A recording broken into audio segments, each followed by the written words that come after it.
दिनांक 22/10/2023। Paper matter. Speed लगभग 150 शब्द प्रति मिनट। Ready start. भारत की लोकतांत्रिक व्यवस्था विविधता लिए हुए है।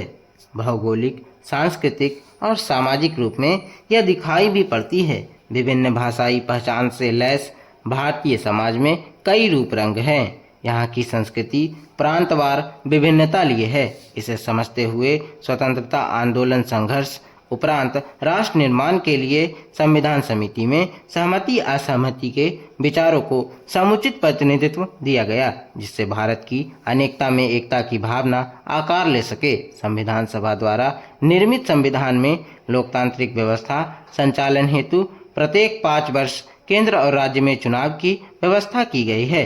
संविधान में संघ का नाम भारत अर्थात इंडिया को राज्यों का संघ कहा गया है। इसका ढांचा संघीय है। इसके साथ ही केंद्र और राज्य की व्यवस्था के पृथक्करण हेतु 7वीं अनुसूची में संघ सूची, राज्य सूची और समवर्ती सूची का प्रावधान किया गया है, जिससे केंद्र और राज्य के बीच प्रशासनिक शक्तियों एवं सीमाओं के बीच टकराहट से बचा जा सके। भारतीय संवैधानिक व्यवस्था में महामहिम राष्ट्रपति को प्रथम व्यक्ति के रूप में स्थान प्राप्त है, जिसका निर्वाचन अनुपातिक प्रतिनिधित्व पद्धति के अनुसार एकल संक्रमणीय मत द्वारा होता है, जबकि प्रधानमंत्री संसद के मंत्रिमंडल का नेता होता है, जिसका निर्वाचन परंपरागत मतदान प्रणाली से होता है। राज्यों में यह व्यवस्था महामहिम राज्यपाल और मुख्यमंत्री के रूप में दिखाई देती है। केंद्र और राज्य के चुनाव जहां निर्वाचन आयोग करवाता है, वहीं राज्यों में निकाय चुनाव और पंचायत चुनाव को राज्य निर्वाचन आयोग ही करवाता है। यह विश्लेषण इस निष्कर्ष पर पहुंचाता है कि भारत में चुनाव का स्वरूप एक रूप नहीं है। स्वतंत्र भारत की संवैधानिक व्यवस्था में विविधता प्रभावी तत्व है। राष्ट्रीय स्तर पर देश के अमूमन सभी प्रांतों का प्रतिनिधित्व देखने को मिलता है। राष्ट्रपति, उपराष्ट्रपति, प्रधानमंत्री सहित अन्य महत्वपूर्ण संवैधानिक पदों की विविधता भारत को एक राष्ट्र के रूप में बांधे रहती है। मौजूदा चुनावी प्रक्रिया में आम चुनावों के दौरान राष्ट्रीय और वैश्विक मुद्दे केंद्रीय भूमिका में रहते हैं, जिसका लाभ राष्ट्रीय राजनीतिक दलों को मिलता है, जबकि राज्यों के चुनाव में क्षेत्रीय मुद्दों की प्रमुखता रहती है। इन चुनावों में सामाजिक संरचना से सीधे जुड़ाव के कारण क्षेत्रीय दल फायदे की स्थिति में रहते हैं। राष्ट्रीय और क्षेत्रीय दलों का भारत जैसे विशाल आबादी वाले देश में मजबूत बने रहने से विभिन्न राज्यों की आकांक्षाओं को उचित मंच मिलता रहता है। इससे देश के अनेक राज्यों के मुद्दे पर सामूहिक नजरिया विकसित करने में मदद मिलती है। भारत के भीतर एक क्षेत्र विशेष की समस्या से पूरे देश के चुनाव प्रभावित नहीं होते हैं। अलग अलग राज्यों के चुनाव में आम जनता के मतदान और निर्वाचित सरकार से केंद्र पर दबाव भी पड़ता है, जिससे पूर्ण बहुमत की निर्वाचित सरकार पर जनता का दबाव अन्य राज्यों के चुनावी परिणाम से दिखता है। वन नेशन वन इलेक्शन के पक्ष में महंगे चुनावी खर्चे का तर्क दिया जा रहा है, जिसे कम करने हेतु लोकसभा और विधानसभा चुनाव एक साथ कराए जाने की दलील है। उस संदर्भ में भारत की स्थिति को समझना बेहद जरूरी है। हाल ही में मणिपुर में 2 जनजातियों के बीच हुए संघर्ष को रोकने में भारतीय सेना और मणिपुर पुलिस प्रशासन को 2 महीने से अधिक का समय लग गया। इसी प्रकार हरियाणा के मेवात में हुए हिंसा को कम करने में सेना की मदद लेनी पड़ी।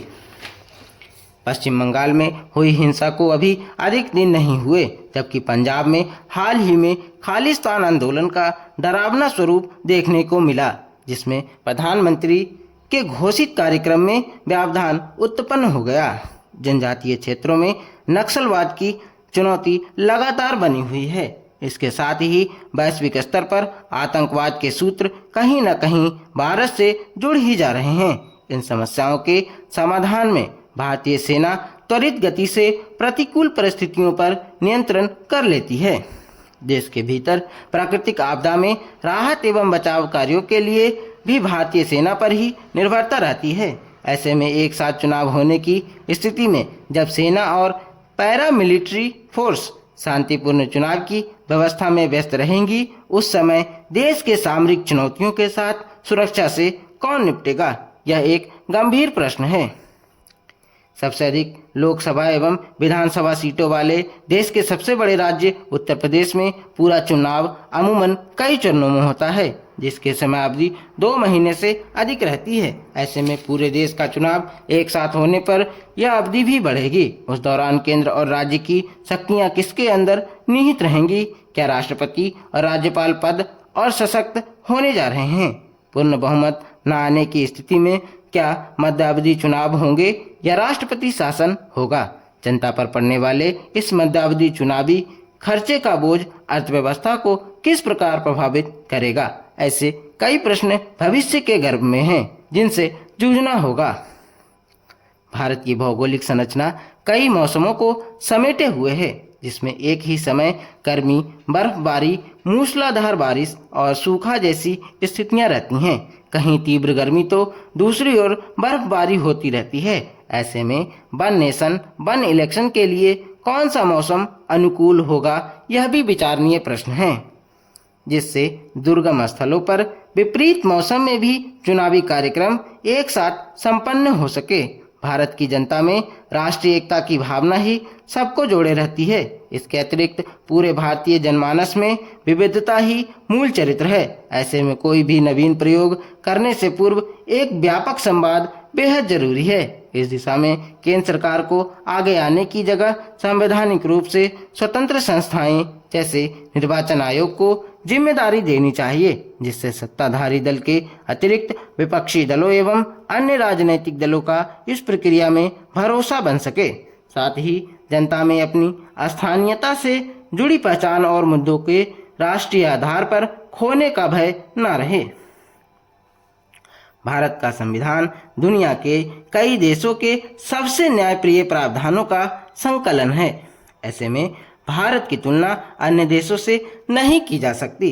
भारत में सभी धर्मों का सम्मान है एवं राज्य का चरित्र धर्मनिरपेक्ष है। यह विभिन्न भाषाओं और संस्कृतियों का संगम है, जबकि दुनिया के बहुतायत देश एक ही पंथ और धर्म पर आधारित हैं। उन देशों के नागरिकों की शारीरिक बनावट और जीवन संस्कृति समान है। यह एक ऐसा विषय है जो शेष दुनिया से भारत की पहचान को अलग करता है।